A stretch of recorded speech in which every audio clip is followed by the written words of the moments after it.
ఈ ఉదయకాలపు వేళ వాక్యాన్ని వింటున్న మీకంతా నా హృదయపూర్వకమైన వందనాలు, దేవునికి స్తోత్రాలు. హల్లెలూయా. బైబిల్ గ్రంథాన్ని తెరిచి ఆదికాండం 6వ అధ్యాయం 8వ వాక్య భాగాన్ని చదువుకుందాం. ఆదికాండం 6వ అధ్యాయం 8వ వాక్య భాగాన్ని మనం చూద్దాము. అయితే నోవాహు యెహోవా దృష్టి యందు కృప పొందిన వాడాయెను అనే మాటను మనం చూస్తూ ఉన్నాం. అయితే అనే మాటను మనం చూస్తే అక్కడ మనం కొంచెం ఆలోచించినట్లయితే, మరి నోవాహు యెహోవా దృష్టి యందు కృప పొందిన వాడాయెను అనే మాటను మనం అని పరిశుద్ధాత్ముడు రాయలేదు, కానీ అయితే అనే మాటను దాన్ని ప్రక్కన పెట్టి మాట్లాడడం జరిగింది. మరి మనం దాన్ని గమనించినప్పుడు అంటే పైన కొన్ని విషయాలు రాయబడి ఉన్నాయి.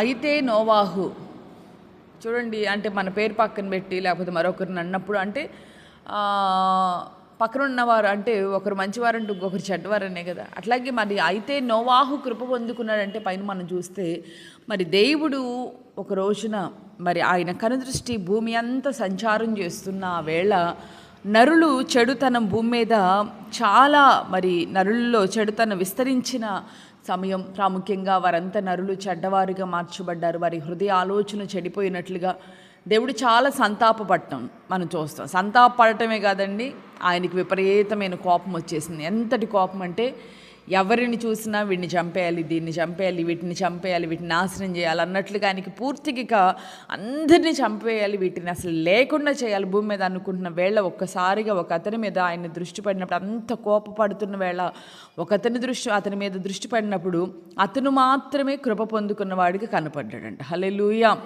అతనే నోవాహు జీవితాన్ని మనం చూస్తే, అదిగో నోవాహుని దేవుడు చూసినప్పుడు అందరి మీదకి రాని దయ అతని మీద దేవుని దృష్టికి మరి కృప పొందుకున్నవాడుగా, అంటే కృప అంటే దయగా కనికరంగా పిలువబడుతూ ఉంటుంది కనుక కృప పొందుకున్న వ్యక్తిగా మరి నోవాహు కనబడ్డ మనం చూస్తూ ఉన్నాం.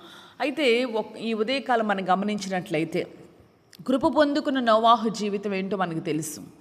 మరి వారు సృష్టి అంతా నశించిపోయింది, కానీ దేవుడు భద్రంగా నోవాహుని కాపాడటం, మరి మనకి ఆ వృత్తాంతం అంతా కూడా మనకు తెలుసు. నోవాహుని దేవుడు భద్రంగా కాపాడి మరొక నూతన సృష్టికి అతన్ని మూల పురుషునిగా దేవుడు ఆశీర్వదించాడు. కనుక ఉదయకాలపు వేళ దేవుని యొక్క దృష్టిలో ఎవరైతే కృప పొందుకున్న వ్యక్తిగా ఉంటారో, ఎవరైతే దేవుని కృప పొందుకుంటారో, ఎవరి మీదైతే దేవుని కనికరము దిగి వస్తుందో, ఒక మాటలో చెప్పాలంటే దేవుని యొక్క ఫేవర్ ఎవరి మీద అయితే ఉంటుందో, మనుషులంగా మన ఫేవర్ కొంతమంది మీద ఉంటే, లేదా మన మీద కొంతమంది ఫేవర్ మన మీద ఉంటేనే మనం ఎన్నో విషయాల్లో దయ పొందుకున్న వారిగా మార్చబడతాం. పలానా వాళ్ళకేమండి పలానా వాళ్ళ ఫేవర్ వాళ్ళ మీద ఉంది, వాళ్ళు పలానా వాళ్ళకి ఫేవరెట్స్ అండి వాళ్ళు అని అంటారు. మరి మనుషుల యొక్క ఫేవర్ మన మీద ఉంటేనే, మనుషుల యొక్క కనికరం మన మీద ఉంటేనే మన జీవితాల్లో కొన్ని పనులు జరుగుతూ కొన్ని విషయాల్లో మనం మేలు పొందుకుంటామే. సాక్షాత్తు నోవాహు మనుషుల యొక్క ఫేవర్గా అది పొందుకుంది, దేవుని యొక్క కనికరమే అతని మీదకి దిగి వస్తే జరిగిన, మరి ఎవరి మీదైతే అలాంటి కనికరం దిగి వస్తుందో వాళ్ళకి జరిగే గొప్ప మేలు ఏంటంటే, దేవుడు వారి మీద వారికి కలిగిన వాటి మీద దేవుడు భద్రత అని సీలేస్తాడు. భద్రత అని రాయబడుతుంది, అది ఆయన సీల్గా వేస్తాడు. ఇక అంతే. ఆ సీల్ ఎవడైనా ముట్టుకోవడానికి కూడా వీల్లేదు. ముట్టుకున్నాడంటే ఇక వాడికి అయిపోయినట్టే. ఇక అంటే వాళ్ళకి మన మీద దేవుడు భద్రతని సీల్ వేసాడు అనుకోండి, మనల్ని ముట్టుకోవడానికి లేదు. మన మీదే కాదు. అద్భుతం ఏంటంటే, ఈ ఉదయకాలం నేను చెప్పాలనుకున్నది, నోవాహు ఓడలో చేరిన ప్రతి దాని మీద ఆ సీల్ వేయబడింది. ఓడకే వేయబడింది అసలు ముందుగా. హల్లెలూయా. టోటల్ ఓడకే వేసాడు కాబట్టి ఓడలో ఉన్న ప్రతిదానికి అది ఆ సీల్ వర్తిస్తుంది. ఎంతటిదంటే ఆఖరికి దానిలో ఉన్న దోమకి సీలేశాడు, చెమకి సీలేశాడు. అవునా కదా? ఎందుకంటే ఎలా చెప్తారు పాస్టర్ గారు అంటే, మరి ఈ రోజున కనబడుతున్న ప్రతి పురుగు, ప్రతి పక్షి, ప్రతి జంతువు ఆ రోజున నోవాహు ఓడలో అవి చేర్చబడిన నోవాహు మాటకి లోబడి కనుకనే ఈ రోజున అవి కాపాడబడి ఇదిగో మరి నూతన సృష్టి ప్రారంభించబడింది. కనుక దోమకు కూడా దేవుడు సీలు వేసి ఉంటాడు. కనుకని దేవుడు ఎలాంటి సీలు? భద్రత అనే సీలు వాటికి వేసి ఉంటాడు. కనుకని అవి కాపాడబడినాయి. అయితే వీటన్నిటికీ ఎందుకు ఎలాంటి సీలు వేసాడు దేవుడు అంటే ఒక్క నోవాహును బట్టి మాత్రమే. అంతేకాదు నోవాహు కనికరాన్ని పొందుకున్నాడు కనుక ఒక్క నోవాహు కృప పొందుకుంటే నోవాహుతో ఉన్న వారందరికీ, నోవాహు భార్యను గురించి ఆయనకి పట్టించుకోవాలా, నోవాహు కోడళ్ళని గురించి పట్టించుకోవాలి, నోవాహు మరి కొడుకుల గురించి, వీటందరి గురించి కాదు, ఒక్క నోవాహును బట్టి వీటన్నిటికీ దేవుడు ఏం చేశాడంటే భద్రత అనే ముద్రను వాటి మీద వేశాడు. కనుక ఉదయ కాలాన ఎవరి మీదైతే నీ ఒక్కడివి దేవుని కృప పొందుకున్న వ్యక్తివైతే, నీ ఒక్కదాని మీద దేవుని కృప దిగొచ్చింది అనుకో, నిన్ను బట్టి నీ వారికి నీకు కలిగిన సమస్తమునకు దేవుడు ఏమి వేస్తాడు? భద్రత అనే ముద్ర వేస్తాడు. ఈ రోజున మరి దేవుని సన్నిధికి వస్తున్నావు కదా, దేవుని సన్నిధిలో ప్రార్థనలు చేస్తున్నావు, బాప్తీసం ఉందో, దేవుని బిడ్డగా ఉన్నావు, ఇప్పుడు నేనున్నాను, దేవుని సేవ చేస్తున్నాను. మరి మనల్ని బట్టి మన ఇంటి వారికి దేవుడు మరి కృప పొందుకున్న వారిగా మన ఇంటి వారు ఉన్నారా? మరి ఆ కృప నీ మీదకి దేవుని కృప దిగొచ్చిందా? మరి నీ కృప ఇలాంటి కృపలో నీ వారందరూ ఉన్నారా? మళ్ళీ ఈ రోజున ఏదైనా ఇబ్బందులు కలుగుతున్నాయి, ఏదైనా సమస్యల మధ్యలో వెళుతున్నావంటే ఒక క్షణం ఆగి ఆలోచించి ఆ కృప నీ మీదకి దిగొచ్చిందా? నువ్వు కృప పొందుకున్న వ్యక్తివేనా? ఆ కృప ఎవరికి దక్కుతుంది? ఎవరైతే విధేయులుగా ఉంటారో, విధేయులకైనా మరి ఆ కృపను ఎవరికి అర్హత లేని వారికి కృప వస్తుంది. ఎప్పుడు వస్తుంది అంటే వాళ్ళు విధేయులుగా తగ్గించుకొని, ప్రవ్వా నేను అర్హుడిని కాదయ్యా, నీ కృప నాకు దయచేయమని ఎవరైతే ఆయన కృపను అర్థిస్తారో వారికి దేవుని కృపను ప్రాముఖ్యంగా ప్రతి వేకునే కూడా ఈ ఉదయకాల ప్రార్థనలు ఎందుకు చేస్తూ ఉంటాం? కృప కొరకు మనం ప్రార్థన చేసుకుంటాం. అయ్యా ఈ దినానికి కావలసిన కృప, నీ కృప లేనిదే క్షణమైన బ్రతుకులేమయ్యా, ఎందుకంటే మాకు అర్హత లేదు, కానీ నీ కృప చేత మమ్మల్ని జ్ఞాపకం చేసుకుని ప్రతి వేకుని మనం అడుగుతూ ఉంటాం. కనుక ఉదయ కాలాన కృప ఎందుకు కావాలి? దేవుని యొక్క కనికరం ఒక వ్యక్తి మీదకి దిగి వస్తే ఆ వ్యక్తిని బట్టి ఏమవుతుందంటే ఇంటి వారికి కాదు, ఇంట్లో కలిగిన ప్రతి దానికి, ప్రతి వస్తువుకి, ఇంకో మాటలో చెప్పాలంటే నువ్వు కృప పొందుకున్న వ్యక్తివైతే నీ ఇంట్లో ఉన్న చేవలకు కూడా దేవుడు ఏమొస్తాడు? భద్రత అనే ముద్ర వేస్తాడు. ఒక్క మాటలో చెప్పాలంటే అంటే ప్రతి దానికి, ఎందుకంటే అక్కడ కృప పొందుకున్న వ్యక్తి ఉన్నాడు. మళ్ళీ దాన్ని వక్రీకరించి మాట్లాడడం కాదు. అంటే కృప అంతగా ఏ వ్యక్తి మీద ఆయన కృప దిగొస్తుందో అక్కడ కృప విస్తారంగా కుమ్మరించబడుతుంది. నిన్ను బట్టి, అందుకే బైబిల్లో ఉంటుంది కదా, నిన్ను బట్టి శాపాన్ని నేను ఆశీర్వాదంగా మారుస్తాను అంతే.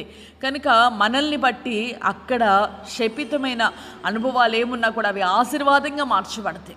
కనుక ఉదయకాలపు వేళ మనం కోరుకోవాల్సింది ఇదిగో నోవాహు ఎలా అయితే నీతిమంతుడిగా, మరి ఆ 9వ వచనంలో చూస్తాము, నోవాహు నీతిపరుడు, తన తరములో నిందారహితుడినై ఉండెను, నోవాహు దేవునితో కూడా నడిచిన వాడని కూడా మరొక మాట కూడా వ్రాయబడి ఉంది.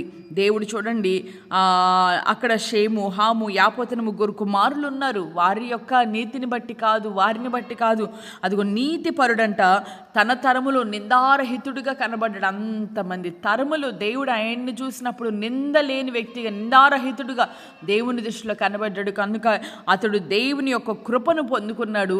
ఈ ఉదయకాలాన నీవు కూడా దేవుని యొక్క కృపను పొందుకున్న వ్యక్తివే నీవైతే, నిన్ను బట్టి నీకు కలిగిన అంతటికి ఆయన భద్రత అనే ముద్రను వేసి నీకు అదిగా భయంకరమైన జలప్రళయంలో మరి మనం చూస్తాము సర్వము మునిగిపోయింది. ఎక్కడికి దాఖలాలు ఏది కూడా సృష్టిలో మిగలలేదు. అంత గొప్ప జలప్రళయంలోనే నోవాహుని బట్టి నోవాహుతో ఉన్న వారందరికీ దేవుడి క్షేమాన్ని ఇచ్చాడే. ఈ ఉదయకాలాన రాబోతున్న ఉగ్రతను నువ్వు తప్పించుకోవాలి అనన్నా, ఇది ఈ లోకంలో ఉండగానే అనేకమైనటువంటి శ్రమల మధ్యలో కూడా నువ్వు కృప పొందుకున్న వ్యక్తివే నీవైతే ఎందరికి ఎలాంటి పరిస్థితులు కలిగిన, అందుకే నీ కుడి ప్రక్కన 1000 మంది పడిన, ఎడమ ప్రక్కన అదిగో 10,000 మంది కూలిన అపాయము నీ వద్దకు రాదు అన్నట్లుగా ఈ ఉదయకాలాన ఆ కృప నీ మీదకి దిగి వస్తే అపాయము నీ వద్దకు రాక నీవు కృప పొందుకున్న వ్యక్తిగా నిన్ను బట్టి నీ వారందరికీ దేవుడి క్షేమాన్ని ఇవ్వాలి. అలాగున్నే రాబోతున్న భయంకరమైన ఉగ్రతలో నుంచి, నిత్య నరకాగ్ని నుండి నీ కుటుంబం తప్పించబడాలి అని అంటే అనుదినము ఆ కృపను పొందుకున్న వ్యక్తిగా నీవు జీవిస్తూ నీ కుటుంబ రక్షణ కొరకు నువ్వు ప్రార్థన చేయాలి. ఆ రోజున నోవాహును బట్టి వాళ్ళంతా కాపాడబడ్డారంటే దేవుని మాటకు అతని విధేయత చూపాడు. ఓడను తన ఇంటి వారి రక్షణ కొరకే ఓడను సిద్ధపరచుకున్నాడు. కానీ ఉదయకాలాన రాబోతున్న ఉగ్రతలో నుంచి నువ్వు తప్పించబడాలి అంటే కేవలం మనం వచ్చి మన ప్రార్థన చేసుకుని భక్తి చేసుకుని వెళ్ళిపోవడం కాదు. నీ ఇంటి వారి రక్షణ ఓడను నువ్వు సిద్ధపరచుకోవాలి. ప్రార్థన చేసి, ప్రభువా నా ఇంటి వారికి రక్షణ కలుగు చేయమని నువ్వు అడిగినప్పుడు నువ్వు కృప పొందుకున్న వ్యక్తివిగా నువ్వు మరి నీ ప్రార్థన బట్టి నీ ఇంటి వారికి గొప్ప రక్షణ కలుగునట్లుగా నీ ఇంటి వారి రక్షణ కొరకే ఓడను విధేయత కలిగి ఓడను నువ్వు సిద్ధపరచుకోవాలి. తప్పనిసరిగా రక్షణ ఓడలోనికి నీ కుటుంబ సభ్యులు వచ్చినట్లుగా అనునిత్యము కూడా నువ్వు ప్రార్థన చేసే వ్యక్తిగానే ఉండాలి. మోకరించి ప్రార్థన చేసుకుని అందరూ కూడా కళ్ళు మూసుకొని మరి ఇలాంటి కృప నాకును నా ఇంటి వారికి నాకు కలిగిన అంతటికీ ప్రభా ఇలాంటి కృప కావాలనైనా అని తీర్మానపూర్వకంగా అందరూ కూడా ప్రార్థన చేసుకుందాం. దేవుని కనికరం ఎవరి మీద అయితే ఉంటుందో వారి మీదకి ఇలాంటి కృపను దేవుడు కుమ్మరిస్తాడు. ఇలాంటి దీవెనలు వారికి కలుగుతాయి అని బైబిల్ సెలవిస్తూ ఉండగా అందరూ కూడా కళ్ళు మూసుకొని ప్రార్థన చేస్తున్నా. ప్రభువా ఈ భయంకరమైన శ్రమల మధ్యలో రాబోతున్న ఉగ్రతలో నుంచి కూడా నేను తప్పించబడినట్లుగా అదిగో నోవాహు వలె విధేయత చూపుతానయ్యా. నేను మాత్రమే ఈ రోజున అసలు ఇంతకీ నీకు రక్షణ ఉందా? నువ్వు రక్షణ పొందావా? రక్షణ పొందిన వ్యక్తిగా నీవు ఉన్నావా? నీవు రక్షణ పొందిన వ్యక్తిగా ఉంటే సంతోషమే. ఒకవేళ రక్షణ పొందకపోతే ముందుగా నీవు విధేయతను చూపు. దేవుని యొక్క రక్షణ ఓడలోనికి నువ్వు ప్రవేశించి ఆ తరువాత నీ ఇంటి వారి రక్షణ కొరకు నువ్వు ప్రార్థన చేసే వ్యక్తిగా నువ్వు ఉండాలి. ఎందుకంటే నోవాహు నమ్మాడు. అప్పటి వరకు భూమి మీద ఒక్క చినుకు కూడా పడని ఆ దినాల్లోనే భయంకరమైన జలప్రళయం రాబోతుందంటే నమ్మాడు. అలాగే రోజున దేవుని రాకడను గురించిన సత్య సువార్త ప్రకటించబడుతున్న ఈ వేళ ఒకవేళ నీ కంటికి అది అసాధ్యంగా కనబడొచ్చేమో కానీ నీవు నమ్మి నీవు రక్షణ పొంది నమ్మి బాప్తీసం పొంది నీ ఇంటి వారి కొరకు నువ్వు కనుక ఆ రక్షణ ఓడలోనికి నా ఇంటి వారు నడిపించబడాలి ప్రభువా అని నువ్వు ప్రయాసపడే వ్యక్తిగా, అంటే ఓడను కట్టడం అంటే ప్రార్థన ద్వారా మరి ఆయనలో నీ బిడ్డలు నీ వారంతా కూడా ఆయన రక్తం చేత ముద్రించబడుటకు నువ్వు ప్రయాసపడాలి. అందరూ కూడా కళ్ళు మూసుకొని ప్రార్థన చేసుకుని పరిశుద్ర ప్రేమాస్వరూపి నిత్యాశ్రయదుర్గమా ఈ ఉదయకాలపు వేళ నీ యొక్క వాక్యము చేత మీరు మాతో మాట్లాడారయ్యా.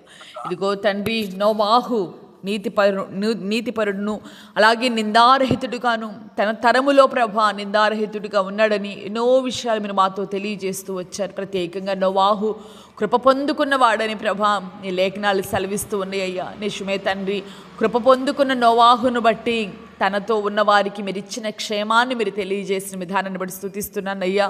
ఉదయకాలం నా తండ్రి అయ్యా ఇదిగో చిన్న జీవులకు కూడా నాయన నోవాహును బట్టి క్షేమం అయ్యా. ఇదిగో ఇవన్నీ మేము ఆలోచిస్తున్నప్పుడు నాయన ఈ ఉదయకాలాన్ని సంపూర్ణంగా మీకు అప్పగించుకుంటూ ఉన్నామయ్యా. నిజమే తండ్రి, ఎవరి కనికరము ఎవరి దయ ఎవరి ఫేవర్ మా మీద ఉన్నా లేకపోయినా పర్వాలేదయ్యా. నీ కృప మా మీద ఉండాలయ్యా. నీ కృప మమ్మల్ని వీడిపోకూడదయ్యా. నీ కనికరము నీ దయ మా మీద అనుక్షణము ఉండునట్లుగా తగ్గించుకొని మీకు అప్పగించుకుంటున్నామయ్యా. ఇదిగో మేము మీ యొక్క దయను పొందుకుంటే మేము మీ కృపను పొందుకుంటే చాలు. మమ్మల్ని బట్టి నాయనా ఇదిగో తండ్రి మా ఇంటి వారందరికీ కాదు మాకు కలిగిన అంతటికి కూడా నాయన ఇదిగో నేను ఆయన భద్రత అనే ముద్రను మీరు వేస్తారని ప్రభా మీరు మాతో సెలవిచ్చి ఉండగా అట్టి కృపను ప్రతివారు పొందుకున్నట్లుగా సహాయం చేయండి అయ్యా. ఉదయకాలపు దీవెన ప్రతి వారికి దయచేయండి. ప్రత్యేకంగా ఈ దినాన్న పెళ్లి రోజులు పుట్టినరోజు జరుపుకునే బిడ్డలందరికీ కూడా కృపను క్షేమాన్ని విస్తారంగా కలుగు చేసి నీ ద్వారా కృప పొందుకున్న వ్యక్తులుగా దీవించబడినట్లుగా కృప చూపని ప్రార్థిస్తున్నానయ్యా. ఈ ఉదయకాలపు వాక్యాన్ని వింటున్న ప్రతి వ్యక్తి జీవితంలో నాయన వారి ఆసక్తిని బట్టి వారి కుటుంబాలు ఉన్నతమైన మేలును ఆశీర్వాదాన్ని నిండార్లుగా కలుగు చేయమని ఇది మెండైన ఆశీర్వాదాలను బిడ్డలకు కుమ్మరించమని ప్రార్థిస్తూ యేసు నామములు అడిగి వేడుకొనుచు ఉన్నాను తండ్రి, ఆమేన్. దేవుడు నిశ్చయంగా ఈ దినమంతా మీకు తోడై ఉండి నోవాహు జీవితంలో కృప పొందుకున్న నోవాహు వలె మీరు కూడా ఆయన కృపను పొందుకొని కృపలో కలిగే ప్రతి ఆశీర్వాదానికి మీరు వారసులుగా మార్చబడుదురుగాక. ఆమేన్. ఆమేన్.